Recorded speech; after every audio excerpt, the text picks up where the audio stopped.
There was a time when you could walk in a straight line for 1,000 miles and never once be told you weren't allowed to.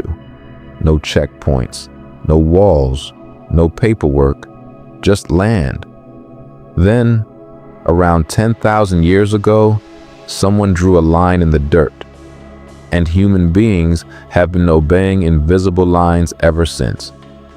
Today, we're going to find the moment that line first appeared, and then we're going to find out why your brain still can't stop drawing one. For most of human history, there was no such thing as inside and outside. Early hunter-gatherer groups moved with the seasons. Territory existed loosely. A group might return to the same river, the same hunting ground, but there was no fence, no marker, no document saying this side is ours. Boundaries were fuzzy because they had to be. When resources moved, people moved with them. A hard line in the land would have been a death sentence. So somewhere along the way, something changed. Humans stopped moving. And the moment they did, everything about how they saw space itself changed with them. The clearest place to watch this shift happen is a city that's still standing today, Jericho. Around 8000 BCE, the people of Jericho built something the world had never seen. A massive stone wall complete with a tower over 8 meters tall, not for decoration, for defense. This is one of the oldest fortifications ever discovered, and it marks something enormous. The first time humans didn't just occupy space, they declared it and were willing to build something permanent to keep others out. Around the same time, in a place called Catalhoyuk, in modern-day Turkey, an entire settlement was built with a strange design. Houses packed together with no ground-level doors. You entered from the roof. Historians believe this wasn't just architecture, it was security. A city built like a locked box. This is the moment territory stopped being a place you returned to and became a place you were willing to defend. But defending a place is one thing. What happened next is the part almost nobody talks about. Humans didn't just build walls. They started writing borders into law. Around 2500 BCE, in ancient Mesopotamia, 2 cities, Lagash and Umma, went to war over land. And when the fighting ended, something happened that had never happened before in recorded history. They didn't just stop fighting, they drew a line and wrote it down. Using cuneiform, the world's oldest writing system, the 2 cities recorded a treaty establishing a fixed boundary, marked with stone steles driven into the ground. This is widely considered the first political border in recorded history.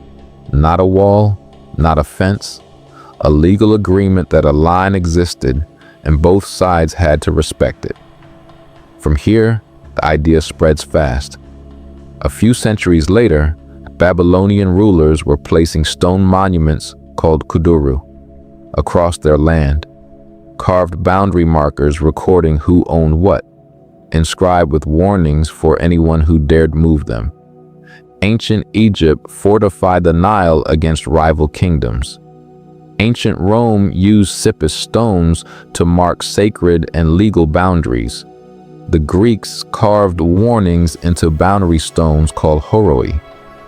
And eventually, entire empires would build walls that could be seen from horizon to horizon. The Roman limes, the Great Wall of China. Physical lines meant to hold back the one thing every civilization eventually feared: someone else. By this point, the border wasn't just a defensive tool anymore. It was becoming something deeper, something psychological.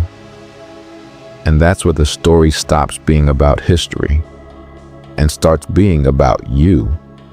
In the 1970s, a psychologist named Henri Tajfiel ran an experiment that should terrify you a little. He took a group of teenage boys who all knew each other and split them into two groups, using something almost insultingly meaningless. Their stated preference between two painters. That's it. No history, no conflict, no reason to care.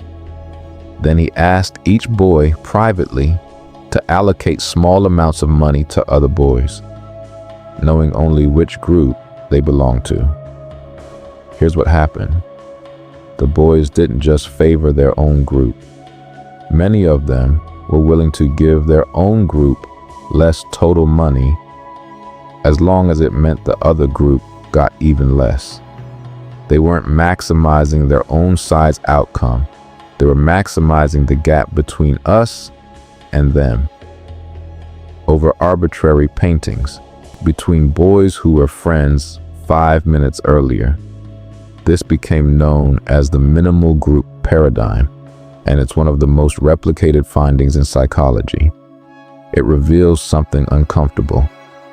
Your brain doesn't need a real border to start acting tribal. It just needs a label. Now hold that thought, because that's exactly what a border is. A label on land given meaning by people willing to treat it as real. Here's the connection almost nobody makes. Ancient humans didn't invent borders because they were told to. They invented borders because the tribal instinct came first. And the wall, the treaty, the stone marker, was just the instinct finally getting a physical shape. Jericho's wall wasn't the beginning of tribalism. It was tribalism's first monument. And that instinct never left. It's the same wiring that made schoolboys turn on each other over paintings. The same wiring that makes a rival sports jersey feel like an insult. The same wiring that makes an entire nation feel like an extension of your own identity. Even though you'll never meet 99.9% of the people in it, you didn't inherit borders. You inherited the instinct that built them. And every border on every map today is just that instinct, scaled up, defended by governments instead of spears. So the next time you see a line on a map, remember, that line isn't really made of law or geography or history. It's made of the same tribal wiring that once made a teenage boy give away his own money just to make sure the other side got less. Borders didn't civilize the tribal brain. They just gave it a shape you could finally see. If this is the kind of history that actually explains why the world works the way it does, not just what happened, but what's still happening inside you, subscribe